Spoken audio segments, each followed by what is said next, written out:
Hello my beautiful friends, welcome back to my channel.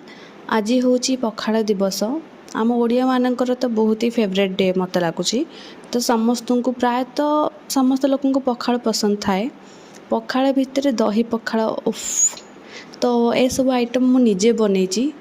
मु कौन कौन बनई आपन तो ऑलरेडी देखी सारी थे। मु बनई दही पखाड़ आउ कलरा भजा, पणस पिठा टाइप ताको कौन कहती मु जानी। ता सहित पियाजर भी गोटे पिठा आउ छुई आलू भजा, बैगण भजा, साग भजा, काकुड़ी, बड़ी, कंचा पियाज आउ से रहा टमाटो टमाटो को चटनी आउ गोटे मो वर्ड रे मुझे कहे कि रेंठा तुण तुण दैट मीन्स तरकारी। तो आप देखु आपन को केमती लगिला मत कहबे। Thank you.